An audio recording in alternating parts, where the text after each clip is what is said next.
When Leerdam began kicking a ball at age 2 in Suriname, his mother, Juliet, figured it was more than youthful exuberance.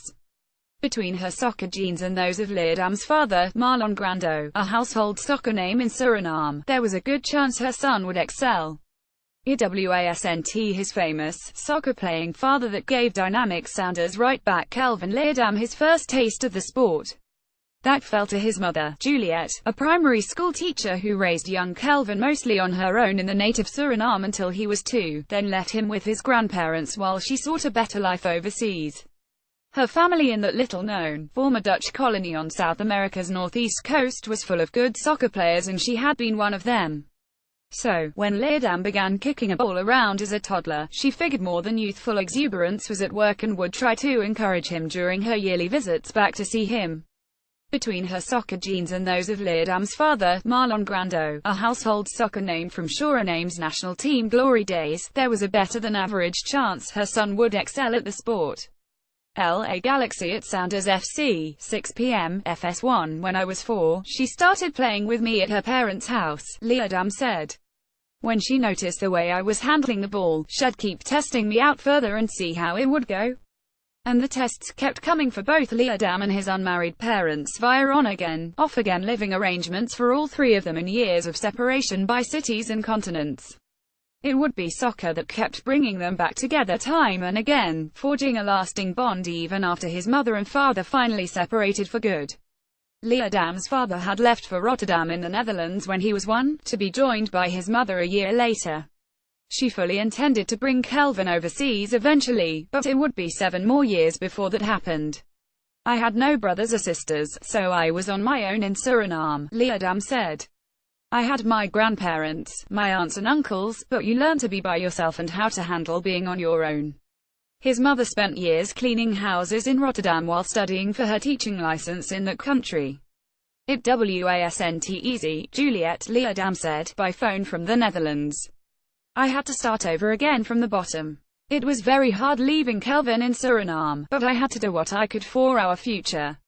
She phoned her son often and during her yearly visits, a soccer ball was never far behind. I was a soccer player in Suriname, so I knew what to do, she said, adding she'd played for local club teams. It wasn't the same level as with the guys, but I knew some skills and some things we could practice. He was very young, but he was eager. Suriname and soccer for the Surinamese, few things matter, and get their collective backs up, as much as soccer. The nation gained independence only in 1975 and has long striven to distance itself from its Dutch colonial past. Position defender, age 27, height, weight 510, 154, born Paramaribo, Suriname MLS, stats 8 games, 7 starts, 1 goal, 1 assist. Previous clubs: Feyenoord 200,813, Vitesse 201,317. International career: Netherlands U19 and U21. Some of the greatest names in recent Dutch soccer: Ruud Gullit, Frank Rijkaard, Patrick Kluivert and Clarence Seedorf. All hailed from Suriname. But Suriname forbids dual citizenship and won't let natives who've moved to and played professionally in the Netherlands come back to join the national side. As a result, Suriname long ago became known as the world's best soccer country nobody's heard of. And the place your son will have to move away from if wanting a future in the sport. Leerdam's father knew that. By the late 1970s, Grando was on a Surinamese national team that captured the 1978 Caribbean Football Union Championship and then missed qualifying for the 1980 Summer Olympics in Moscow by just 1 spot. But when the United States announced a boycott of the Games because of the Soviet Union's invasion of Afghanistan, a spot opened up for Grando's team. For several weeks, he and teammates dreamed of representing their fledgling nation on the world stage. Then, at the last minute, Suriname, which had accepted its Games invitation, but undergone a military coup months earlier, decided not to go. It was very hard, Grando, 55, said. Because it would be the first time that independent Suriname would participate in an Olympic event and show the world what we had. I was very disappointed about that.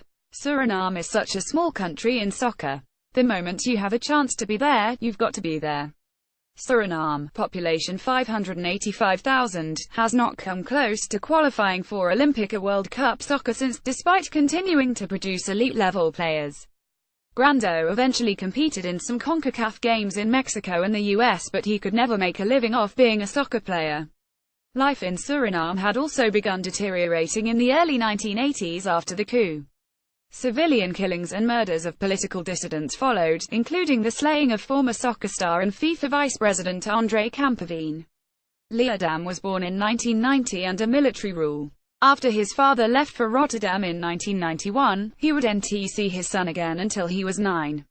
He's got talent though. Leerdam's mother eventually joined his dad overseas. They'd often split up and then get back together again. His father wasn't in daily contact like his mother was. I knew who my father was, Leerdam said. But I didn't have an emotional bond with him at that time. I didn't have a picture in my head of who he was as a person. Grando admits he didn't know much about the son growing up an ocean away. But then his brother went to visit the family in Suriname and saw Leerdam, age 5 or 6, playing soccer. My brother came back and told me, "You've got to bring that boy as quickly as possible over to Holland. He's got talent. You don't want to waste it." It took 3 more years, but Leerdam finally joined his parents. But they were no longer living together. His mother had relocated to the city of Utrecht, while his father remained in Rotterdam. But his father would make weekend trips to see Leerdam in Utrecht. Leerdam would accompany his father to community soccer games he played in, bonding with him afterward over ice cream and snacks from a nearby canteen. Leerdam's parents were still on and off again, having a daughter, Kelvin, now 16, about 2 years after Leerdam's arrival in the Netherlands. Leerdam's dad had been training him as a soccer player on those weekends he'd visit the family. Once, Leerdam went to see his father play in a local club match and afterward joined other children for their own pickup game. I didn't play for any teams at the time, Leerdam said. But one of the other fathers said to mine, "Your son can play. Let me see what I can do." That father arranged a tryout for Leerdam with the USV Linquijak Youth Club, the same team Dutch soccer legend Marco van Basten began with. The team's coach signed Leerdam after one workout. "He saw that I could play," Leerdam said. By age 14, the Feyenoord professional team invited Leerdam to its youth academy. A distant cousin, Jorginho Wijnaldum, Dutch-born to Surinamese parents, also joined, and he and Leerdam became fast friends. "We were together almost every day on the pitch and away from it," Leerdam said. "We talked about soccer, but a lot of other things as well." Both played professionally for Feyenoord in the top-flight Eredivisie before Wijnaldum's career took him to England, where he is a regular for Liverpool in the English Premier League. As for Leerdam, he remained with Feyenoord until 2013, when he signed with Dutch club SBV Vitesse. A new career chapter. Things went well until coach Peter Bosz left mid-season in January 2016 and Rob Maas took over on an interim basis. Soon after, Leerdam gave an interview to the Voetbal International soccer website criticizing the team's usage of him. Maas immediately demoted Leerdam to the Vitesse second division squad. Big news in Holland, where the reserved Leerdam wasn't known as a troublemaker. His mother remembers a quiet boy who would sit around playing video games. But Leerdam, while soft-spoken, prides himself on being direct. "For me, everybody knows who I am," Leerdam said. "If something's on my chest, I'm going to say it until I get it off my chest." Leerdam was reinstated the following season under a new coach and played the final year of his contract before transferring to the Sounders. He said the demotion wasn't why he left, and he simply wanted to explore his offers from elsewhere. He hasn't lost since coming here in mid-July, helping the Sounders ride a club-record 11-game unbeaten streak. But he's still adjusting to more physical Major League Soccer play and the styles of teammates. And his parents, once again separated from their son, are adjusting as well. His father is battling prostate cancer, but speaks to Leerdam daily by phone to discuss his play. His mother admits to crying at times while scrambling to find a European cable channel carrying a Sounders match.